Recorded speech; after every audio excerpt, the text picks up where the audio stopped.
강의 다시 이어가겠습니다. 뭐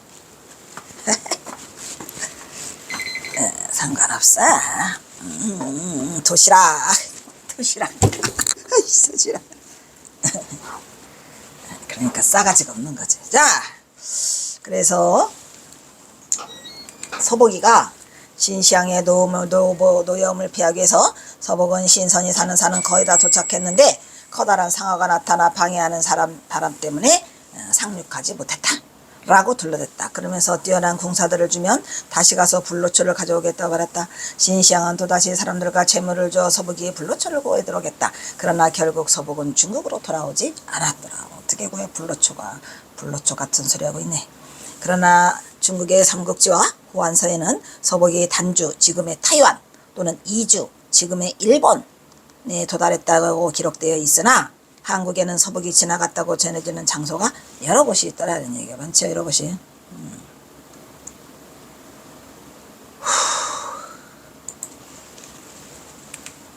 그 중에 제주도 서귀포의 지명 서복이 서쪽을 향해 귀로에 오른 포구와 정방폭포. 정방폭포 있죠. 제주도에 가면 정방폭포가 엄청 유명하죠. 저도 대학교 그 졸업여행 때 아마 정방폭포를 가가지고 이렇게 앉아서 찍은 모습이 있는데 정방폭포에 있는 서불과지 서복이 이곳을 지나갔다. 서불이라고도 하고 서복이라고도 냈잖아요. 이곳을 지나갔다라는 글자는 서복이 제주도에 도착한 흔적으로 여겨지고 있으니 영지버섯 지나갔다 주아. 경화가 전봉준을 찾고자 했던 영주는 과연 어디였을까? 경화선사가 영주를 찾고 있죠. 지금. 그것은 백성들이 평등하게 대접받는 이상세계로 경화와 전봉준은 그 이상세계를 향해 날개를 활짝 펴고 날고 싶었죠. 날지 못했어요. 자, 이건 또 뭐냐? 이게 뭘까요? 신선저대라고 하는 거야. 뭐시야? 경화선사가 꿈꾸고 있는 영주산 복례산. 뭐? 신선저대. 뭐 그림이 좀 경화선사 같지 않아요? 민대가리? 경화선사 같으죠? 신선이 젖대를 불고 지나간다. 영주산을 찾고 싶었다. 그런데 못 찾았지. 그래서 경화선사의 이상향이고 제목이 하나 지나가나 보다. 자, 제193강 등암 화상에게 주다. 제목은 원래는 한문으로는 여등암 화상이에요. 수여할 등암 화상. 등암 화상이라고 하는 분은 누구냐면 경화선사가 1899년 해인사를 갔더니 거기에 이제 경화선사가 가자마자 이제 동안거 결제를 해주고 동안거 해제하고 하한거 해제를 해주고 한 석 달 남아요. 7월 15일 날 하한거 해제를 하잖아요. 1899년 얘기예요. 그래서 잠깐 쉬잖아요. 거기서 한 석 달의 기간이 남잖아요. 하한거 해제 동안에. 그때 이제 경화선사가 해인사에 머무는데 이 등암화상이라고 하는 사람이 강백이었어요. 근데 경화선사 그 공부하기를 너무 좋아했어. 그래서 경화선사가 등암화상에게 한 달에 걸쳐서 10월 달에 그 등암화상에게 그 법문을 해주는데 이 등암화상이 똑똑해요. 강백이기도 하고 똑똑하고 신심도 있고 그래가지고 경화선사가 말씀하신 것을 적어가지고 나중에 등암화상에게 주다라고 해서 그걸 하시는데 이분은 그것뿐이 아니라 그 경어집 만들 때에도 그 어디에 저기 만주까지 가서 영운 등암 두 사람을 보내갖고 나머지 거를 다 찾아오게 만들어가지고 경어집을 만드는데 경어집 만드는데 적극 참여하게 되는 게 이 등암화상이에요. 그 경어집 보면 놀라웠게도 경화선사의 그 진실을 전달하기 위해서 본인이 정리하고 한 등암 정리했다라고 써 있거든요. 근데 정말 대단하신 분이죠. 뭐 등암화상 개인에게 경화선사가 그 20몇 페이지인가를 써주거든요. 굉장히 길어요. 20몇 페이지 더 될 거야. 그렇게 많은 그 한 달 동안에 법문을 해주시거든요. 10월 달에. 그러니까 그만해도 받을만 하다. 이 등암은. 받을만 해요. 경화선사 경어집도 참여해주고 경어집 이 완성하는데 많은 역할을 해주고 경화선사의 정신을 그대로 전달해주는 그러한 중간 역할을 하시는 그런 분이라 이 등암화상 짱 대단하시다 이런 얘기요. 그만하니까 경호사가 이분 개인에게 그렇게 개인에게 가장 글을 길게 써 만들어준 거는 이 등하마상 하나예요. 시를 써준 건 변서루고 아시죠? 1898년 5월 정화가 서산 부석사 복령장에서 어린 용들을 기르고 있을 때 오성월은 등암도 나오잖아요. 그 범어사에 등하마상이라는 사람이 강백으로 유명했었어요. 등암, 담해, 회현. 이 담해가 우리 해암 스님의 스승이야. 담해, 등암, 담해, 회현을 전령사로 파견해갖고 정중하게 경호를 범어사 선원 초대 조실로 모실 수 있도록 초청장을 앞세워가지고 부석사를 방문해요. 경호사는 꼼짝 못하고 오는 거죠. 그냥 꼼짝 못하고 오케이 하고 온 그게 이제 경호선사가 처음으로 세상에 자신을 알리고 또 선을 피고 싶은 그것을 계기를 마련해 준 게 오성월 주지예요. 그러니까 그때 올 때 이제 등암 담에 해연이 와요. 해연장로 경호사가 오셔서 또 해연장로에게 거기서 하룻밤 자면서 또 글을 써준 게 또 있어요. 그리고 이제 담해도 마찬가지고 등하마상은 더 대박을 써주고. 그러니까 등하마상과의 인연은 이미 1898년 범어사에서 부석사로 그 초청장을 가지고 올 때 이미 등하마상과 인연이 있어서 이분은 진짜 짱이죠. 거기야 또 이분 덕분에 우리가 또 경호선사의 그 선사상을 볼 수 있는 엄청난 귀한 여등암화상을 볼 수 있어요. 즉 경호지부에서 거의 100미를 달리고 있는 귀한 그런 그 법문이에요. 대박이죠. 이때 경호는 흔쾌히 허락하였지만 누구보다도 등암에 범상치 않은 인물됨에 마음에 흡족하여 사실은 한방에 긍정하였다. 등암 때문에 그래. 등암화상이 너무 마음에 들어가지고. 등암은 비록 강백이었지만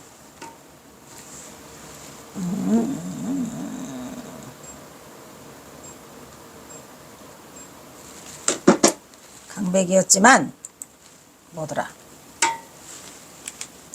이미 선승의 기상을 갖추고 있는 늠름한 수자였고 그 기품이 빼어나고 성기가 흐르고 있어서 경호사 마음에 쏙 들었어요. 경호는 일찍부터 점을 찍어뒀어. 그래서 범어사로 출발했던 것이다. 범어사에 도착하여 원만히 무사히 선언을 개설하고, 무슨 선언? 보제선언. 보제로? 보제선언. 항거 결제를 원만히 성취하고 해제를 하니 기다렸다는 듯이 등암은 조실방문을 두드렸어요. 스님 법을 설하옵소서. 법을 설하 옵소서. 뭐냐? 이래가지고 한 달 동안 그냥 쏟아부어요. 조실 경호도 기다렸다는 듯이 등암을 맞으니 대단해. 두 사람은 이미 이심전심으로 의기투합하여 선의 대법문으로 3개월 한 것 동안 경호는 장광설의 폭포수를 쏟아냈으니 등하마상은 훗날 경호선사가 열반하신 후 만주 등지를 돌며 경호선사의 유작들을 40여 수를 수집해 가지고 돌아와서 경호지 간행에 적극 참여하게 되죠. 이때 경호집에 실려있는 경호선사의 시를 번역해주기도 해요. 등암 번역 그렇게 써있어요. 등 경호선사가 자신에게 베풀어준 여등암 화상에 대한 크나큰 은혜를 다 갚았어요. 이 등암 화상이 대단해요. 선의 대가로 3개월 동안 안거하는 동안 했는데 사실은 10월달 한 달간 하신 거예요. 하다는 거. 자, 멋있는 여등암 화상 좋다. 주다 이런 얘기죠. 등암이에요. 이름이 등암. 또 대가다는 게 이게 등자가 등나무 등자거든요. 바위 암자. 경사가 좋아하는 등나무가 있으니 얼마나 좋았겠어요. 등암화상에게 주다. 불설릴 때 장교 250개 선법 사지생 인천이고 사지생 인천이 고진멸도 사채법 사제법이겠죠. 사채법은 이제 읽을 때는 사채법이지만 사제법이 우리가 사제법이죠. 고진멸도 사지증아라한과 이무명행 등 12인연법 사지증연 각벽지과 이사홍원과 육파라밀이 아니라 육파라밀법 사지행보살도 멋있어요.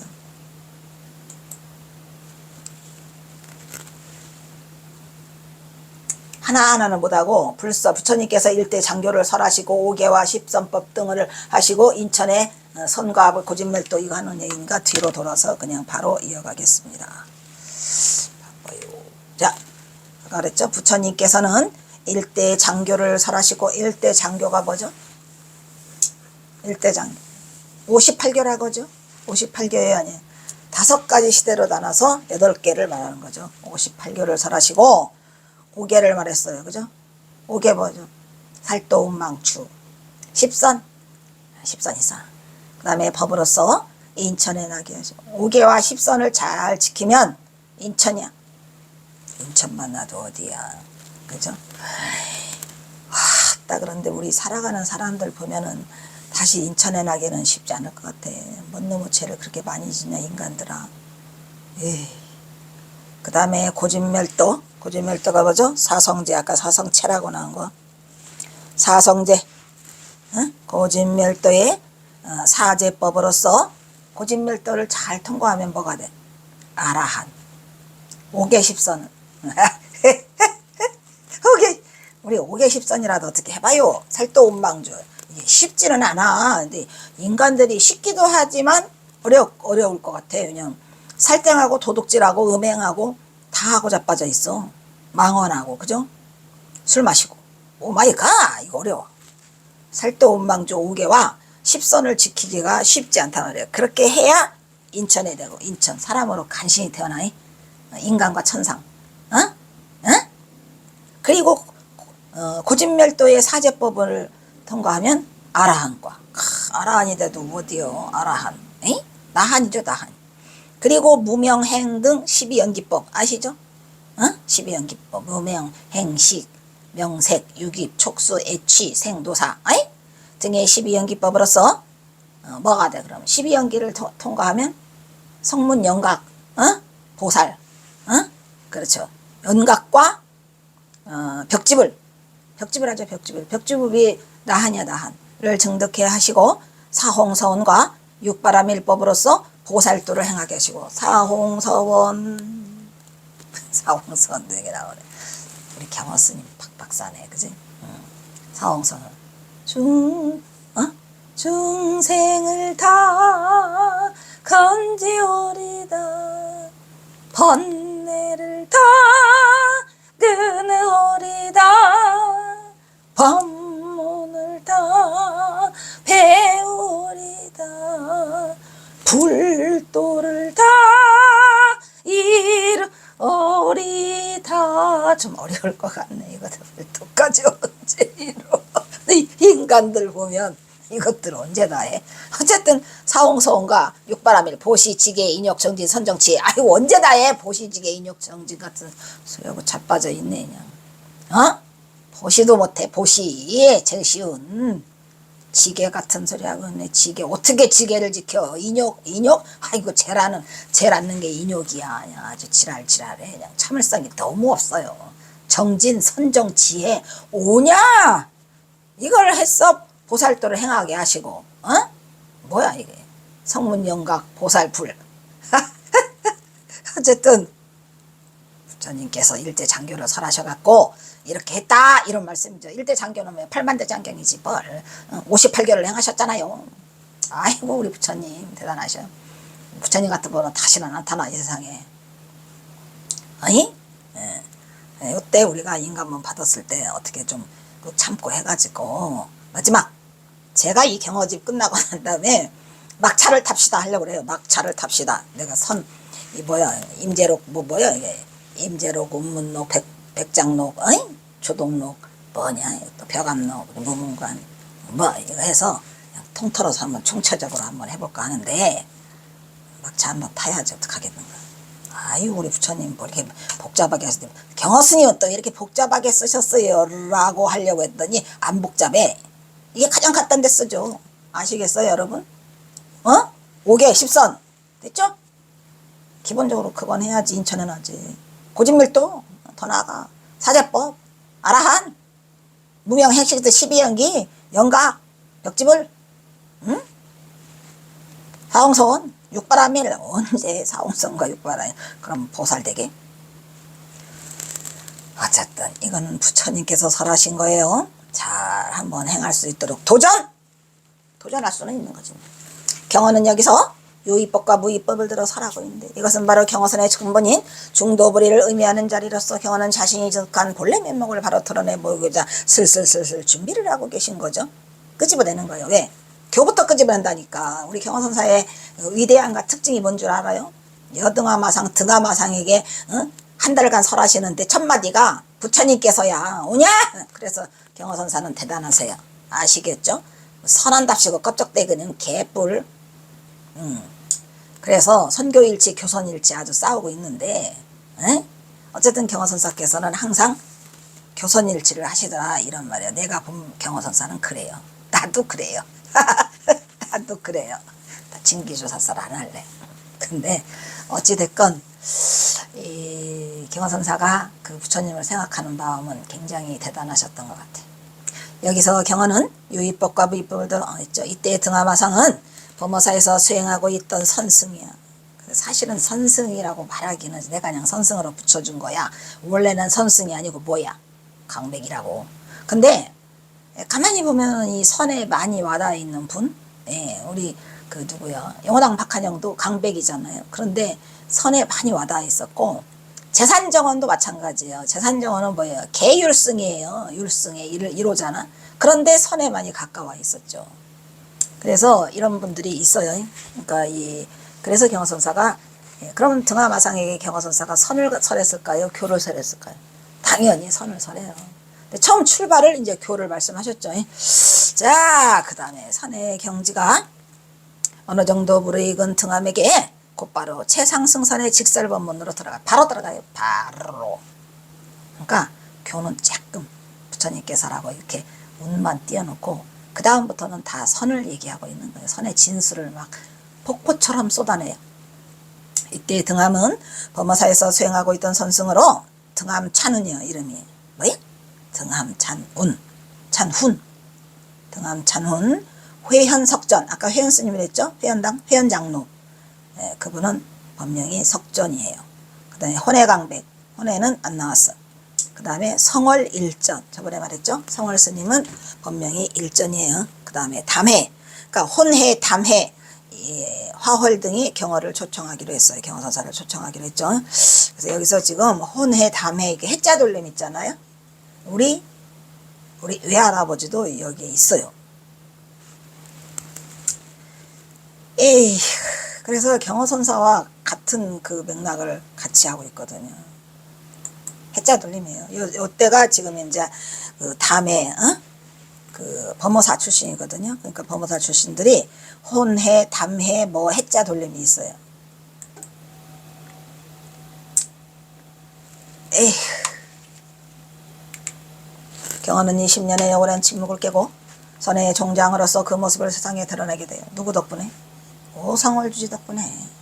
이때 경어는 범어사 설선사 개의석 범어사에 오니까 설선사, 그러니까 개설했다 이런 말이에요. 뭐를? 선사를, 보제선언을. 그리고 개의사라고 하는 것은 약속을 지키는 그 의설을 경어선사가 써요. 그러니까 이것도 세상 처음인 거죠. 무슨 뭐 중국에서 건너온 그런 것도 아니고요. 경어선사의 독창적인 그 선방을 유지할 수 있는 그러한 계율의 기틀을 마련한 게 범어사 설선사 개의서예요. 멋있어? 멋있어. 나는 이런 거 들어보지도 못했어. 제가 대학원에서 석박사 하면서 중국의 선오록들 말이죠. 오가칠종을 비롯해서 뭐 종경농 뭐 그냥 다 했어. 그냥 조당지까지 다 했는데 범어사 설선사 개의서처럼 이런 개의서는 없어요. 경어선사 짱이에요. 범어사 설선사 개의서를 작성하는 것을 출발로 한국 선불계의 중국어를 알리는 법고를 올렸더라. 이 여등하마상의 법문은 경어가 범어사에 오자마자 최초로 행한 법문이에요. 일 개인을 두고 대단해. 경어선사는 많은 사람을 두고 법문을 행한 것은 많지 않아요. 개차 청신법문도 그 한 사람한테 한 거고 뭐 일진화, 뭐 니우후 뭐 이런 거 몇 개가 있는데 대단하죠. 그러니까 말하자면 대종설법을 안 하신 것 같아요. 몇 개 없어. 근데 이 여등하상도 역시 마찬가지로 개인에게 하고 있어요. 최초로 행한 법문으로 경어가 남긴 법어 중 최고의 백미예요. 법어 중에서 최상승의 법문이라고 할 수 있을 만큼 처음부터 끝까지 선의 요체를 들어 부처님께서 일대 장교를 설하시고 그거 한마디 해놓고 나머지는 그냥 99.99는 그냥 선의 요지를 폭포처럼 퍼부어요. 여등암 화상에서. 그러니까 우리가 이 여등암 화상 하나를 지나면서 경화선사가 얼마나 위대한 인물이고 경화선사가 어떤 선을 요구하고 있다는 것을 반드시 우리가 알아내야 돼요. 본인 걸로 만들어야 된다 이 말이죠. 선의 요체를 드러내고 있다는 점에서 경화선의 진수를 그대로 만날 수 있는 귀중한 자리. 이게 바로 경화선의 진수죠. 참 대단해요. 이렇게 일 개인에게 이렇게 많이 써준 뭐 이런 거 역대 천지식 조사 다 휘둘러도 없어. 중국의 역사상도 없고 등암은 참으로 희대의 새 선승을 만나는 무량지 대복을 지은 자라서 그가 선승을 의 면모를 갖추는 데 선지식으로 경화의 감택을 당하였던 것이었으니 그러니까 여등암 화상이 등암 화상이 경화선사를 감택한 게 아니라 경화가 간택했어요. 딱 물론 더 그 법문을 해달라고 한 거는 등암 화상인데 이미 경화선사는 등암 화상이라는 사람의 인물을 어디서부터 알아봤죠? 거기 범어사에서 그 초청장 가지고 온 부석사에서부터 알아봤죠. 그래서 경화는 유의법으로 부처님의 일대 장교로 오계와 십선법으로서 인천에 나게 하시고 고진멸도의 사제법으로서 아랑가를 등득하시고 무명행 등의 12연인가법으로서 영각과 벽지가를 등득해 하시고 사홍성과 육바라밀법으로서 보살도를 행해 가셨음을 밝히고 있더라. 처음에는 이제 교로 시작을 하세요. 그 다음에 자, 이 경화선사가 얼마나 그냥 박학다식한 사람이고 박식한지 별걸 다 쓰셔놨어요. 그다가 아주 그냥 교를 통달하신 것 같아. 자, 이유권교, 보살자력, 아승직업, 행, 사홍원, 육바라밀, 위, 과, 십신, 십주, 십행, 십회양 뭐냐? 상, 미달묘도하여 견유위칙 심생희유하니 청무상 칙망연 차실이로구나. 방편을 가진 보살은 방편력이 있잖아요. 가진 보살은 아승직업을 지나면서 아승직업 많죠? 아승직업 그죠? 아승직업을 지나면서 사홍성과 육바라밀을 행했다 이런 말이야. 방편을 반평 보살이 그러니까 얼마나 많은 세월 동안에 이게 무슨 말을 하고 싶어서 경화사가 이 말하냐면 선은 단박에 깨칠 수 있는데 교는 아승직업을 지나야 돼요. 예? 이 아승직업이 뭔지 알아요? 일것 같은 뭐가 1000개 모이고 3000태천세계가 모이고 아승직업을 지나서 사홍성과 육바라밀을 행해가지고 겨우 뭘 얻어? 십신, 십주, 십행, 십회양의 과위를 지나도 이게 다 과위를 개놨어요. 근데 나도 이런 걸 싫어하는 게 십신은 뭐고 십주는 뭐고 십생은 뭐고 십회양은 뭐죠? 아 복잡해. 저는 복잡해 살아도 나는 결혼 안 해요. 사홍성원하고 육바라밀에서 어느 천년의 시바승직업 지나가지고 겨우 보살의 지위에 올렸는데 보살도 십행 십주 십회양 언제 지나? 그 일을 지나도 오히려 뭐를 통과하지 못해? 묘도를 통과하지 못해. 이 묘가 뭐야? 이 묘도가 선법이라니까. 그래서 이 묘도라는 거는 대단히 경화선사가 말한 묘도, 응? 묘도여 아니야? 묘도여 아니야? 응? 묘도여 아니야? 아이고 힘들다.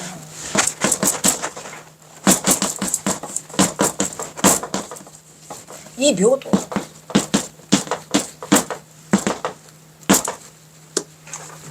묘도를 통과하지 못해요. 얼마큼 해도. 육바라밀과 사홍선에서 아승직업을 지나면서 해갖고 십주, 십피, 십회양 멋을 같은 사람이 12 언제 올라? 나는 이 교를 못하는 복잡해서 못하겠더라고. 이게 아무 필요가 없다는 거죠. 한순간에 깨침을 가지면 무슨 말인지 아시겠어요? 그러니까 이 선이라고 하는 건 굉장히 멋진 거예요. 그리고 어렵다고 하는데 쉬운 거죠. 인연을 지어놓으면 쉽죠. 그죠? 그래서 오히려 묘도를 통달하지 못했기 때문에 묘도를 통달하면 이 모든 거를 다 알게 되잖아요. 말 그대로 아까 통신 때문에 유의법을 보면 유의법 경화선사가 유의법과 무의법을 지금 말하고 있는 거예요. 유의법 형상이 보이는 있다고 느끼는 그 유의법을 보면 마음에 무슨 생각이 들어요? 희유하다라는 생각이 환희심이 든다 이런 말이야. 희유하다는 생각을 내며 무상을 들으면, 이걸 말하면, 그러니까 그 방편을 가진 보살은 뭐 아승직업을 지나서 사홍서원 육바람일 행하고 십신 십주 십행 십지양을 지나고 나면은 그때 보살이 될 수 있다, 뭐 이런 얘기를 들으면, 그렇게 해도 묘도는 통과하지 못했는데도 그런 유의법을 보면은 막 희유한 생각, 나도 그렇게 한번 해볼까 이렇게 하다가 무상을 들으면, 무상고부와 무상을 들으면 두려워해. 망연자실해. 그런 게 정말 있을까? 있다니까. 그러니까 깨달음이라고 하는 자체가 무상이죠. 그러니까 그 무상을 들으면 두려워해. 망연자실해서 어쩔 줄을 모른다 이런 말이야. 그러니까 이 깨달음의 경지라고 하는 것은 실제로 있는데 그거를 두려워하고 그냥 이 교회에서 얘기하는 보살의 경지, 십신 십주 십행 십 같은 소리 하고 있네. 이건 절대로 믿으면 안 돼요. 근데 너무나 믿는 사람들이 있더라고. 나는 개똥에 방구로도 안 들리는데 그게 어딨어. 응? 뭐를 십주라고 그러고 뭐를 십회양이라고 그래요. 우리의 모든 행동과 모든 마음자리와 이런 걸 어떻게 그걸 나누느냐고. 절대로 나누지 못해요. 근데 누가 이렇게 나눠놨어? 부처님이 나눠놨지 뭘. 근데 부처님은 왜 나눠놨을까? 이렇게 유의법을 보고 희유한 생각을 갖고 무상법을 말하면은 두려워하는 사람을 위해서 방편으로 이걸 해놓으신 거죠. 무슨 말인지 아시겠어요? 그 방편이라는 걸 왜 모르느냐고. 아니 우리가 이 부처 자리에 있는 우리가 왜 그 방편이라는 걸 몰라요? 무슨 십주가 있고 십신이 있어요? 말이 안 되는 거죠. 그래서 경허선사가 이제 선에 들어오는 입문이라기보다는 깊은 선의 경지를 얘기하기 전에 이미 깔아요. 바탕에 깔고 이 등하마상에게 이러한 얘기를 해주고 있어요. 그러나 이러한 방편을 가진 보살은 아승직업을 지나면서 사홍성과 육바람일을 향해 십신 십주 십행 십행과 가위를 지나도 이것은 모두 무슨 법이에요? 유의법이라니까요. 유의법으로 오히려 모두를 통달하지 못했기 때문에 유의법을 보며 마음에 희하다는 생각을 하며 무상을 들으면 망연해서 어쩔 줄을 모르는 지위밖에 이루지 못하는 유의법의 한계를 지적하고 있고, 이것은 깨닫지 못한 중생들의 그 어리석음을 지금 얘기하고 있는 거죠. 또 나오네요. 권교는 대승에 들어가는 제재가 되는 계제가 되는 방편의 교야. 권교가 뭐죠? 권교 실교가 있잖아요. 방편의 교, 깨달음에 이르게 하기 위해서 중생의 소질에 따라 일시적인 방편교라고. 방편, 그거에 매달리면 안 된다는 얘기예요. 여러분, 두려워하지 마세요. 다 방편이에요. 부처님이 중생들을 위해서 부처님이 대기설법을 하고 계시는 거죠. 우보익생만호공 중생쓰기 등리.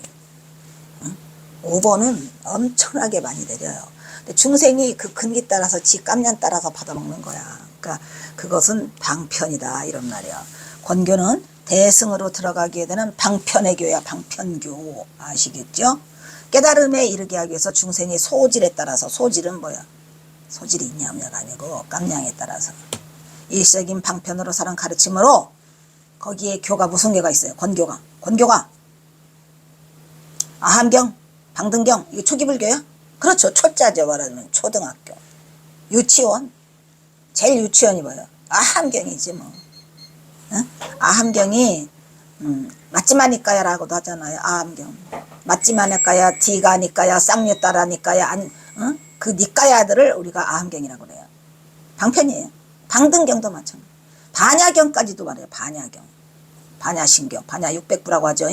그것들도 다 권교다 이런 말이에요. 실교가 아니고. 여기에서 경어는 온갖 분별이 끊어진 부분별 상태에서, 분별심이 없어졌단 말이에요. 무분별, 주관에 명료하게 드러나는 이 중도불의 세계에 도달하는 무의법을 드러내보려고 하는 거죠. 분별이 끊어진, 망상이 일어나진 대상을 있는 그대로 참모습으로 보여주는 게 뭐예요? 무의법이라니까. 등하명에서라고자 했다. 십신은 보살이 수행하는 계의 중에서 52계의 즉 층계 중에서 처음에 12의 부처님의 교법을 믿어 의심이 없는 것을 지위로 1. 신심, 2. 염심, 3. 정진심, 4. 해심, 5. 정심, 6 불태심, 호법심, 7 호법심.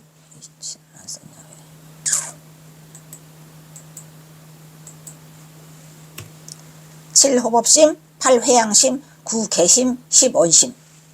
뭔 소리야. 개심이 뭐고 불태심. 어떻게 행결 불태심이라고 그러죠? 어떻게 행결 해심이라고 그러죠? 어떻게를 정진심이라고 봤나요? 봤나요? 이러한 것을 방편으로 만들어 놨더라 이런 얘기요. 아시겠죠? 자, 일단 여기서 끊겠습니다.